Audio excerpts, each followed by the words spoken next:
బిడ్డలారా, ఏ బంధకాల్లోంచైనా బయటపడాలి అని నీకు అనిపించినప్పుడు నీ అంతట నువ్వే దేవుని ముందుకు రావాలి. సంబంధిత విషయాన్ని దేవునికి చెప్పే అవసరమైతే ఉపవాసం ఉండి దేవుని ముందు కూర్చోవాలి.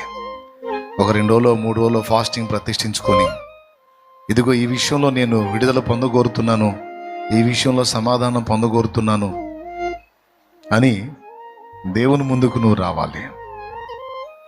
అది ఏ విధమైన విషయమైనా సరే నీ అంతట నువ్వే ఒక అడుగు ముందుకేసి దేవునికి అందుబాటు. నీ కుటుంబం విషయంలో కూడా నువ్వే నడుం కట్టాలి, నువ్వే దేవుని పాదాల దగ్గరికి రావాలి. అప్పుడు నిన్ను బట్టి దేవుడు ఆ ఇంట్లో కదులుతాడు. ఎందుకు ఈ మాటలు చెప్తున్నానంటే, చాలామంది ఎన్నో రకాల విషయాలు నలుగుతున్నారు. అయితే ఇక్కడ దేవుడు అందిస్తున్న మాట ఏంటంటే, నీకై నువ్వు కదలకుండా నేను నీ లైఫ్లోకి ఎంటర్ అవ్వాలి కాదు, నువ్వు కదలాలి. అది నీ వ్యక్తిగత జీవితంలోనైనా, నీ కుటుంబంలోనైనా, నీ సమాజంలోనైనా నువ్వు అడుగు ముందుకేస్తేనే నేను స్పందించగలుగుతాను.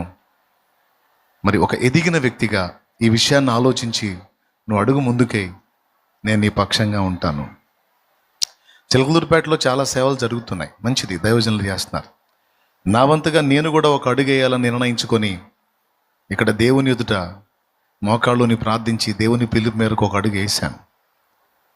దేవుడు నాకు తోడై ఉండి దాన్ని సఫలం చేశాడు. ఫర్ ఎగ్జాంపుల్, నేను వేయలేదనుకో, అది అక్కడే ఉండేదిగా, ఇంతవరకు ఆగేది కదా. అంటే ఇంతవరకు జరగటానికి సాహసోపేతంగా విశ్వాసం ఉంచి ఒక అడుగు వేయటమే ఉపయోగపడింది కదా. ఒకవేళ నేను ఆ అడుగు వేయకపోతే దేవుడు బలవంత పెట్టాడు కదా, ఇంకొకళ్ళని లేపు ఆడుకుంటాడేమో, కానీ నేను లాస్ అయ్యేవాడిని కదా. ఏమైనా అర్థమవుతుందని నేను చెప్పేది? అట్లా నీ కుటుంబాన్ని గట్టెక్కించుకోవాలన్నా కూడా, కుటుంబం మొత్తం ఒకవేళ నిర్లక్ష్యంగా ఉన్న కనీసం నువ్వైనా మేలుకొని ప్రార్థించటం, దేవుని పాదాలు పట్టుకోవటం, కుటుంబాన్ని కొలిక్కి తెచ్చుకోవడానికి నడుం కట్టడం అనేది నువ్వు చేయాలి. అప్పుడు నీ పక్షంగా దేవుడు కదులుతాడు. అలాగే నీవు ఆత్మీయ జీవితంలో బలపడాలన్నా, కొన్ని లోపాలు వదిలేసుకొని జయించాలన్నా, అసలు నీ ప్రయత్నం ఏంటో చూస్తాడు దేవుడు.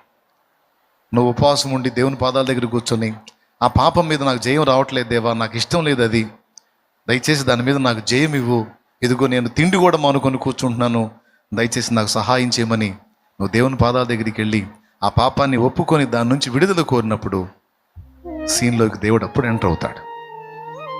అప్పుడు అసాధారణ శక్తి నీలోకి వచ్చేటట్టు ఆయన చేస్తాడు. నా స్వాపం మీకు ఏమైనా అర్థమవుతుందా? దేవునికి మహిమ కలుగును గాక. చాలా సంతోషం నాయన, మీ అందరినీ చూస్తూ ఉంటే.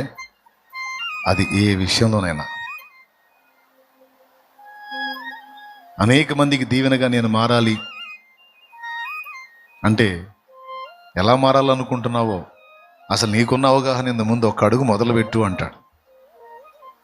నువ్వు అడుగు వేస్తేనే దేవుడు నీకు అందుబాటులోకి రాగలుగుతాడు. ప్రతి విషయంలో ఇదే వర్తిస్తుంది. ఇక్కడ నువ్వు స్పందించకుండా అక్కడ ఆయన స్పందించాది కాదు. కనుక ఈ సంగతి ఎరిగి దేవుని కొరకు అడుగులు వేయి.